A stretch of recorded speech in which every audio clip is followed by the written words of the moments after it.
ఒక రకంగా ఉంటుంది, ఆడవాళ్ళ మీద జరిగే ట్రోలింగ్ లో అనేక అదనపు అసభ్యాలు ఉంటున్నాయి. మగవాళ్ళ మీద కూడా కేవలం వాళ్ళ రాజకీయ వైఖరుల మీద మాత్రమే తిట్లే ఉండట్లేదు, వాళ్ళ చాలా హీనపరిచే చాలా దూషణలన్నీ చేస్తున్నారు. గురించి మాట్లాడుకునేటప్పుడు మేము దీన్ని ఒప్పుకోము, దీని మీద చర్యలు తీసుకోవాలి, మేము గట్టిగా పోరాడతాం అనుకుంటాను. ఈ పనులు చేయడంతో పాటు మనం అసలుకి కూర్చొని ఒక వ్యూహం ఆలోచించాల్సిన అవసరం కూడా ఉంది. ఆ వ్యూహం పబ్లిక్ గా డిస్కస్ చేసేది కాదు. ఎందుకంటే ఈ జరుగుతున్న దాడి వ్యక్తులందరూ చెప్తున్నట్టుగా ఆర్గనైజ్డ్ దాడి. అంటే ఇది రాజకీయ పార్టీల ద్వారా కొన్ని రకాల అభిప్రాయాలు కలిగిన వాళ్ళ ద్వారా ఎన్ఫోర్స్ అవుతున్న ఒక వార్ అనుకుంటున్నాను. లెఫ్టిస్టులకి, లిబరల్స్ కి, లేదంటే ఇంకో కాంగ్రెస్ వాళ్ళకి, వీళ్ళందరికీ టూల్ కిట్స్ ఉన్నాయని ప్రభుత్వం ఆ రోజున ప్రచారం చేసింది కదా. టూల్ కిట్స్ మనకు లేవు, టూల్ కిట్స్ వాళ్ళ దగ్గర ఉన్నాయి. ఆ టూల్ కిట్స్ ఉన్నాయి కాబట్టి ప్రతిదానికి ఒక ఫార్ములా ఉంటుంది, ఎవరిని ఎట్లా విమర్శించాలి, ఎవరిని ఎట్లా ట్రోల్ చేయాలి, ఎవరిని ఎట్లా హీనపరచాలంటే దానికి ఒక పద్ధతి ఉంటుంది. ఆ పద్ధతి ప్రకారం ఉంటుంది. ఆ ఆశంలో ఉన్న వాళ్ళు ఆ పార్టీలతో దగ్గరగా సంబంధం ఉన్నా లేకపోయినా కూడా అట్లాగే స్పందిస్తారు. పార్టీలు కూడా వాళ్ళ సోషల్ మీడియా నెట్వర్క్స్ ద్వారా ప్రత్యర్థుల మీద ఎట్లా స్పందించాలో ఒక ఆనవాయితీని, ఒక మూసను తయారు చేశారు.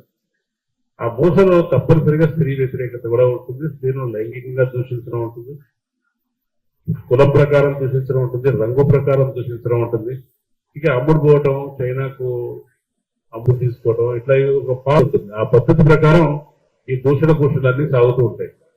దీన్ని మనం ఏం చేయాలి? మనం కంప్లైంట్ చేస్తే మనుషుల్ని అవమానపరచడం, ఒక రకంగా దాడి చేయటం, మానసికమైన దాడి చేయటం. మీకు తెలుసు కదా, ఇప్పుడు మొన్న తమిళనాడులో అధికారంలోకి వచ్చిన విజయ్ మొట్టమొదటిసారిగా ప్రజానాయకుడు కాకుండా ఇన్ఫ్లుయెన్సర్ అధికారంలోకి వచ్చాడంటున్నారు. ఆ ఇన్ఫ్లుయెన్సర్ అధికారంలో రావడం వెనుక ఆయన సోషల్ మీడియాతో నిర్మించిన నిశ్చయాలు చాలా ఉన్నాయి. కొన్ని వేలాది సోషల్ మీడియా అకౌంట్ల ద్వారా వచ్చారు. ఆ అకౌంట్ అన్ని కూడా కేవలం విజయ్ని ప్రమోట్ చేస్తూ మాత్రమే లేవు, విజయ్ని విమర్శించే వాళ్ళందరినీ తిడుతూ కూడా ఆ ప్రభావాన్ని పెంచారు.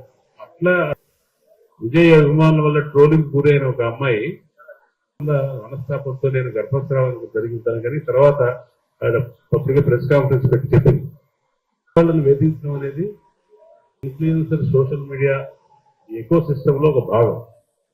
వీళ్ళకి పోలరైజేషన్ కావాలి, జనాలు ఒకళ్ళొకళ్ళు తలపడటం కావాలి, జనాలు దాంట్లో ఎంగేజ్ అయి ఉండటం కావాలి.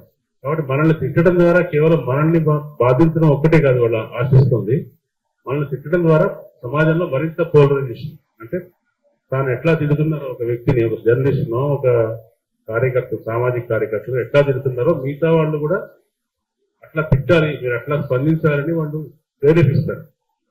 ఆ ప్రేరేపించడం అనేది లించింగ్ లో భాగం. Social media trolling nothing but lynching.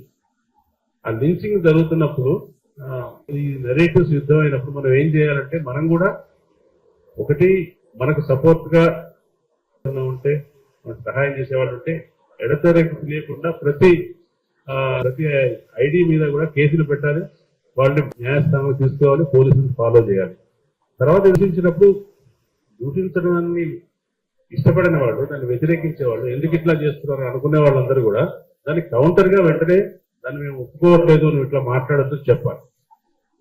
అట్లాగే ఉన్నవాళ్ళు కానీ, ప్రత్యేకంగా ఇండిపెండెంట్ జర్నలిస్ట్ గా ఉన్నవారు కానీ, వీళ్ళందరూ కూడా తాము ఎట్లా స్పందించాలి, ఒక విషయం పట్ల ఎట్లా వైఖరి తీసుకోవాలనే దానికి ఒక జనరల్ వాళ్ళు అన్న కానీ ఒక సెట్ ఆఫ్ రూల్స్ పెట్టుకోవాలి.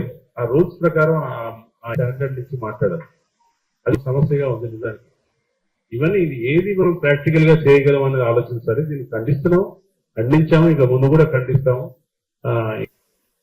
గొంతుల్ని, ఎగ్జిస్టింగ్ గా ఉన్న గొంతుల్ని ఊహించడానికి మాత్రమే కాదు, ఇది ప్రజల్లో చక్కని అభిప్రాయాన్ని కలిగించడానికి, చక్కని అభిప్రాయాల మీద వ్యతిరేకత కల్పించడానికి ఉద్దేశించింది. కాబట్టి ఇది లాట్ సోషల్ మీడియాలో కూడా ప్రతి ఒక్కరు జరిగిన ఒక బూత్ రాగానే, ఒక తప్పుడు పని కనిపించగానే వెంటనే దాన్ని మేము అంగీకరిస్తాము అని చెప్పాలి. చాలా మంది అయితే ఎంత ఉదారంగా ఉంటారంటే, వాళ్ళ ఫ్రెండ్స్ లిస్ట్ లో ఉన్న వాళ్ళు ట్రోల్ చేస్తున్నా కానీ వాళ్ళు కనీసం అన్ఫ్రెండ్ కూడా చేయరు, వాళ్ళతోనే కొనసాగుతూ ఉంటారు. అట్లా కనీసం అదన్నా అటువంటిది ఏదో దీన్ని ఒప్పుకోమని చెప్పాలి. ఒప్పుకోమని చెప్పడం విషయంలో దాన్ని ఉద్యమం తీసుకురావాల్సిన అవసరం ఉంది. ఆ ఉద్యమం అట్లా మనం ఒక ఐక్యతను ఒక కోఆర్డినేషన్ చేసుకుంటే ప్రభుత్వం మీద ఒత్తిడి తేవడం కూడా ఈజీ అవుతుంది. Thank you.